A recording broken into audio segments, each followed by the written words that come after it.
हमारे आदरणीय अमरनाथ जी, यहाँ मौजूद किशोरी लाल जी शर्मा, हमारी छोटी बहन मनीषा जी, सुरेश जी योगी और यहाँ मौजूद हमारे समस्त माताएं बहनें, हमारे बुजुर्ग युवा भ्राता।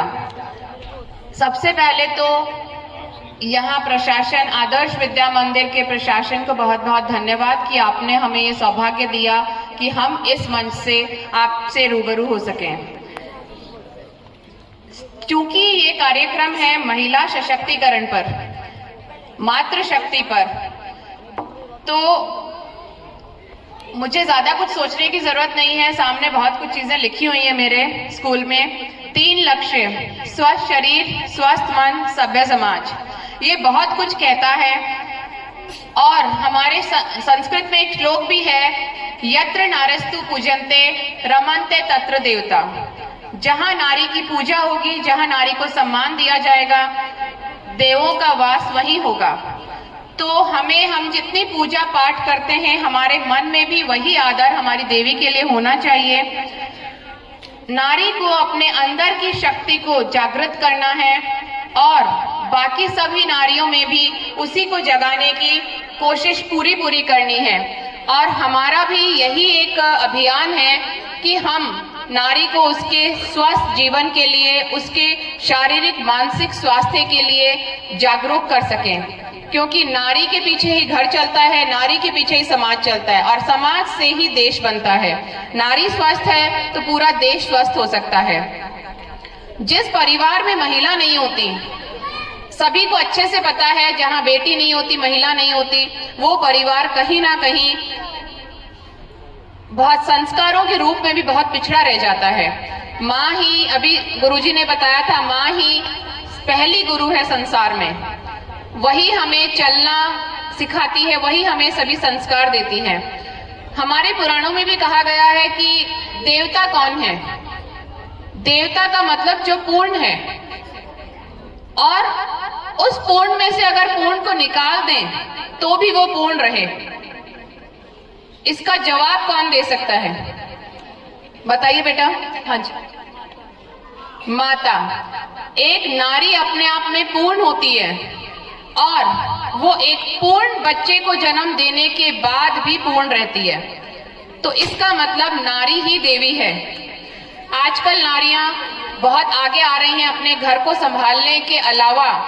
बाहर वो एक शिक्षक के रूप में है, एक डॉक्टर के रूप में है, इंजीनियर के रूप में है, ऑटो बस चला रही हैं, अंतरिक्ष में जा रही हैं, वो साइंटिस्ट हैं। तो ये महिला सशक्तिकरण का ही एक रूप है। महिला सशक्तिकरण का मतलब क्या है? उसका मतलब है कि हर क्षेत्र में हम लोग बिना भेदभाव के आगे बढ़ सकें। वो क्षेत्र चाहे शिक्षा का हो, चिकित्सा का हो, घर का हो, कोई भी रोजगार का हो, राजनीति का हो, राष्ट्रनीति का हो, कोई भी कार्यनीति का हो। और इसकी जरूरत क्यों पड़ी? क्योंकि आज भी मुझे देखकर दुख होता है कि जब कोई भी घर में दूसरी या तीसरी बेटी का जन्म होता है तो खुशी मनाने की बजाय माहौल ऐसा होता है जैसे मातम हो रहा हो। ऐसा क्यों है? बहू तो सबको चाहिए पर बेटी नहीं चाहिए। बेटी नहीं होगी तो बहू कहां से आएगी? कोई भी व्यक्ति को अपनी पत्नी का इलाज कराना है तो उसे महिला डॉक्टर चाहिए।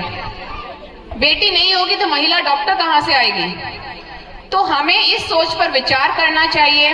और हमारी अभी एक छोटी सी छात्रा ने संस्कारों पे अपना एक भाषण दिया था। वो भी हमारे लिए बहुत जरूरी है कि हम महिलाओं को, हम लड़कियों को समझना चाहिए कि हमारा पहला घर हमारे माता पिता हैं, दूसरा घर जिसमें हमारी शादी होती है। तो मेरे ख्याल से माता पिता से अच्छा बच्चे का भला कोई नहीं समझ सकता। अगर हम उस रास्ते से भटकेंगे तो जरूर ही विनाश की ओर जाएंगे।